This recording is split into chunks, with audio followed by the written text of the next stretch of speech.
Video பார்க்குற எல்லாருக்குமே வணக்கம். சேனல் சப்ஸ்கிரைப் பண்ணிவிட்டு பக்கத்தில் உள்ள பெல் ஐக்கான் ப்ரெஸ் பண்ணிங்கன்னா நான் புது வீடியோ போடும்போது உங்களுக்கு நோட்டிஃபிகேஷன் வரும். நல்ல சாஃப்டாக கம்பு இட்லி, அதே மாவில் நல்ல சாஃப்டாக கம்பு தோசை,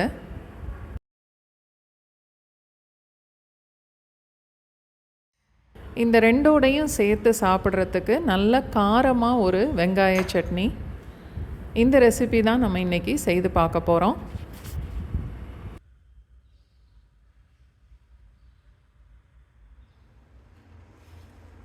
இன்றைக்கி நான் எடுத்திருக்க கப்போட அளவு 80 ml தான்.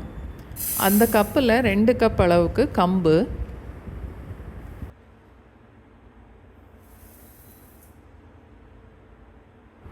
அதே கப்பில் 1 கப் அளவுக்கு இட்லி அரிசி,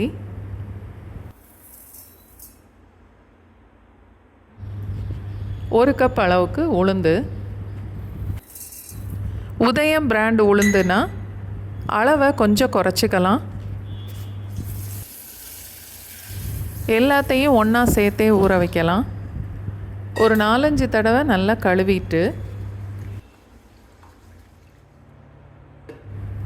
4-5 மணி நேரம் வரைக்கும் ஊற வச்சுட்டு தேவையான அளவுக்கு உப்பு சேர்த்து கிரைண்டரில் இந்த மாதிரி நல்லா நைஸாக அரைச்சி எடுத்துக்கணும்.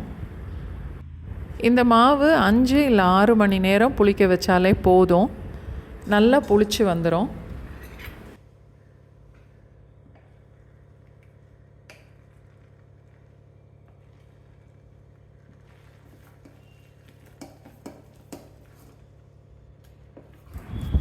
மாவு ரொம்ப கெட்டியாக இருந்தால் இட்லி சாஃப்டாக வராது.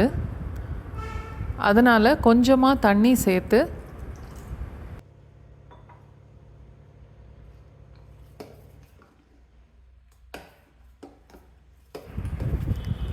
இந்த பதத்தில் கலந்து எடுத்துக்கணும்.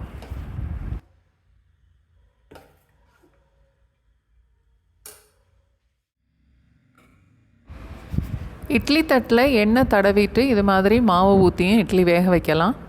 இல்லை ஒரு துணியை நனைச்சி போட்டு கூட இட்லி வேக வச்சு எடுக்கலாம்.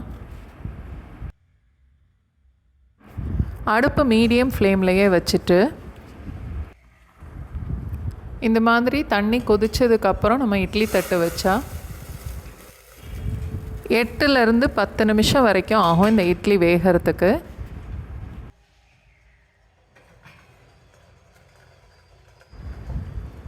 எண்ணெய் தடவிட்டு இட்லி ஊற்றுனதுனால சூடாக இருக்கும்போது நம்ம எடுக்க முடியாது, கொஞ்சம் ஆறின பிறகு தான் எடுக்க முடியும்.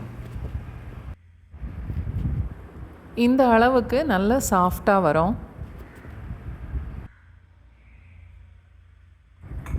ரெகுலராக அவிக்கிற இட்லிக்கும் இந்த கம்பு இட்லிக்கும் டேஸ்ட்டில் ரொம்ப வித்தியாசம் தெரியாது.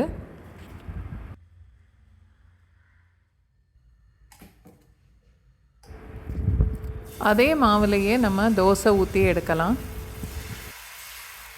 இந்த கம்பு இட்லி கம்பு தோசை ரெண்டுமே நல்ல சாஃப்டாகவும் இருக்கும், நல்ல வாசனையாகவும் இருக்கும்.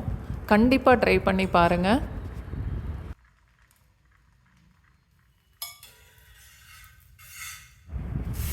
கம்பை முழுசாக மிஷினில் கொடுத்து திரித்து மாவாக்கி அதில் இட்லியோ தோசையோ செய்கிறத விட இந்த மாதிரி அரைச்சி செய்து பாருங்கள், அதுதான் ரொம்ப நல்லாயிருக்கும்.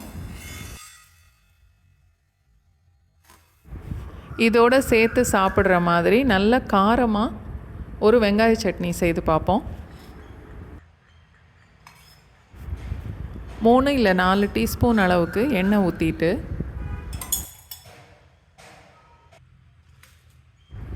3 இல்லை 4 மிளகாய் வத்தல், 3 இல்லை 4 பல்லு பூண்டு, ஒரு சின்ன துண்டு புளி, நல்ல பெரிய துண்டாகவே வெட்டி எடுத்த வெங்காயம் 2 கப் அளவுக்கு,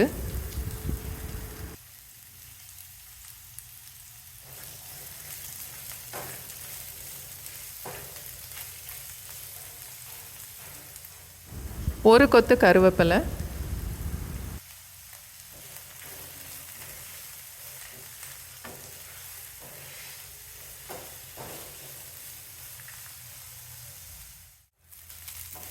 வெங்காயம் நல்லா வதங்கி இந்த அளவுக்கு செவந்து வந்ததுக்கப்புறம் அடுப்பை ஆஃப் பண்ணிடலாம். நல்லா ஆறுனதுக்கப்புறம் தேவையான அளவுக்கு உப்பு சேர்த்து மிக்சியில் அரைச்சி எடுத்துக்கணும். கடுகு, உளுந்தம்பருப்பு, கருவேப்பிலை, பெருங்காயம் தாளித்து கொட்டிடணும். இப்போ வெங்காய சட்னியும் ரெடி ஆயிடுச்சு.